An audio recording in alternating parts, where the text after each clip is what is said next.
இந்த விஷயம் ரொம்ப நாளாக அப்படியே அமைதியாக இருந்தது. முதல் முறையாக முதல்வர் ரியாக்ட் பண்ணுறார், ஒத்து வராது, கூட்டணி ஆட்சி ஒத்து வராது அப்படின்னு. அது ஏதோ ஒரு ஃபுல் ஸ்டாப் மாதிரி இருக்கலாமோ அப்படின்னு நினைக்கிறப்ப மீண்டும் எதிர்வினை வருது. மாணிக்கம் தாகூர் நாங்கள் 2006 மிஸ் பண்ணிட்டோம் அப்படின்றதும், நாராயணசாமி பேசுறது, பிரவீன் சக்கரவர்த்தி பேசுறது, எப்படி புரிஞ்சுக்கிறது இதெல்லாம்? விஜயன், 2 மாதங்களுக்கு முன்பு இந்த பிரச்சனை ஆரம்பித்த பொழுது நான் அவதானித்தது maximum it could be a storm in a tea கப்னு, ஒரு தேநீர் கோப்பைக்குள்ள இருக்கக்கூடிய புயலாக இது இருக்கும், அவ்வளோதான். அதுக்கு மேலே இது பெருசாக வராது நான் நினச்சேன். பட் என்னுடைய கணிப்பு தவறு என்று நான் இன்று உணர்கிறேன். முதலமைச்சர், திமுக தலைவர், கூட்டணியின் தலைவர் மு.க. ஸ்டாலின் அவர்கள் தெளிவாக சொல்லிட்டார், ரியாக்ட் பண்ணிட்டார். ஆட்சியில் அதிகாரத்தில் பங்கு இல்லை அப்படின்றத சொல்லிட்டார். ஒத்து வராதுன்றார் பொலைட்டாக, பட் ஃபார்மாக சொல்லிட்டார் ஸ்டாலின் அவர்கள். அது நான் ஃபுல் ஸ்டாப்னு நினச்சேன் காலையில். Again I was proved wrong. மூன்று பேர் ரியாக்ட் பண்ணியிருக்காங்க. ஒன்று பிரவீன் சக்கரவர்த்தி பழைய ட்வீட் எடுத்து போட்டிருக்காரு. அப்புறம் மாணிக்கம் தாக்கூர், அடிஷ்னலாக ஃப்ரெஷ்ஷாக வந்தது நாராயணசாமி.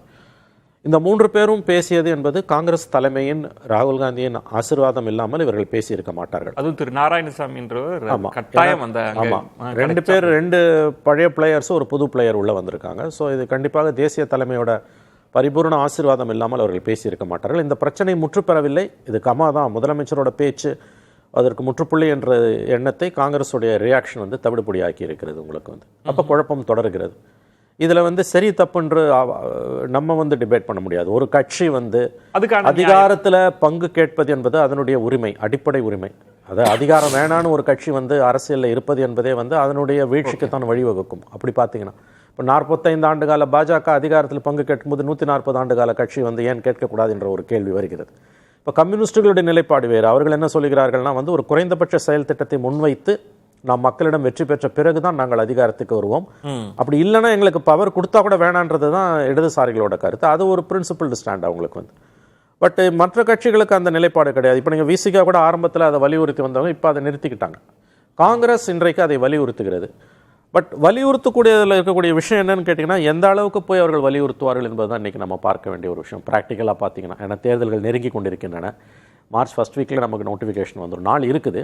பட் இப்போ பேச்சுவார்த்தைக்கு இந்த குழு போகும்பொழுது நம்பர்ஸ் பிரச்சனையா அல்லது இஷ்யூ பிரச்சனையான ஒரு கேள்வி வருது. அதுவும் அதிகாரத்தில் பங்கு இல்லை என்று ஸ்டாலின் அவர்கள் தெளிவுபடுத்திய பிறகு அங்கே ப்ரீ கண்டிஷனாகவே வந்துடுச்சு. நம்பர்ஸை பற்றி தான் நீங்கள் பேச முடியும். உள்ளுக்கு வரப்பே அந்த டிமாண்டை நீங்கள் விட்டுறணும்.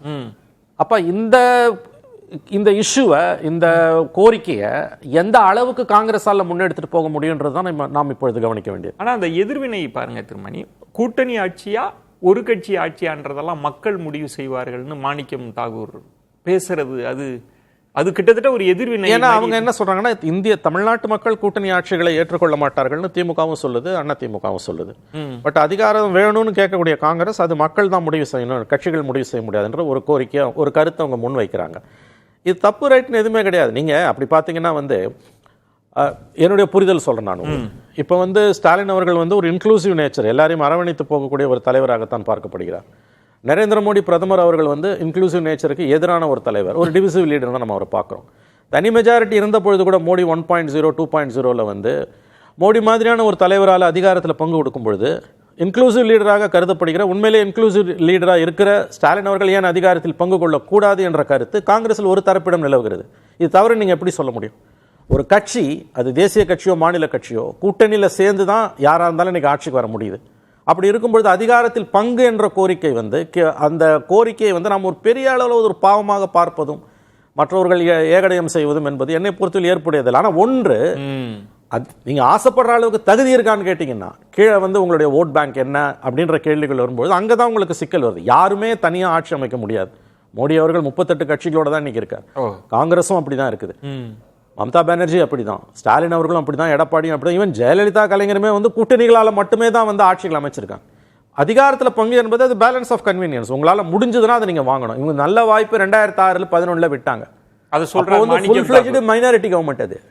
அதை சொல்றார். அப்ப நாங்க அந்த தப்பை பண்ணிட்டாங்க. ஆமா, ஏன்னா அன்றைக்கு சூழல் என்னன்னா, முதல் 3 ஆண்டுகள் UPA 1 திமுகவை நம்பி இருந்தது. 22 சீட்டு துண்டு விழுந்தது. 118 மேஜிக் நம்பர்னா 96 சீட்டு தான் இருந்தது.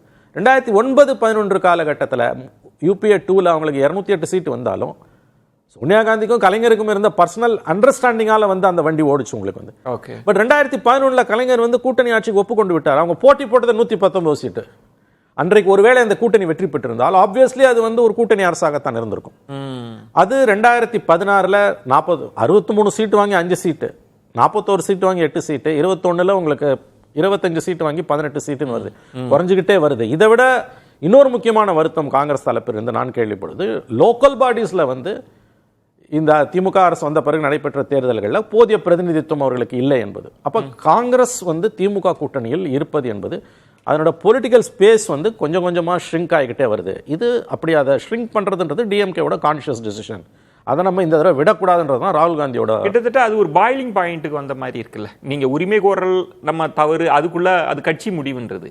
ஆனா வெளியில் இப்படி பேசுவது, நீங்க தனிச்சு ஜெயிக்க முடியாதுன்றது, அன்னைக்கு தப்பு செஞ்சோன்றது, கிட்டத்தட்ட இது கூட்டணி இணக்கமா போற மாதிரியே தெரியல. அதாவது விரிசல் அதிகமாகிற மாதிரி. விரிசல் அதிகமாக தான் ஆகுது. முதன்முறையாக நான் உணர்கிறேன் இது விரிசல் அதிகமாகிறது. பட் ஸ்டில் இப்போவும் எனக்கு இருக்கிறது என்னன்னா, அவ்வளோ சீக்கிரமா அந்த அலையன்ஸ் உடையாது. ஏன்னா காங்கிரஸுக்கு தேசிய அளவில் வந்து திமுக தேவை.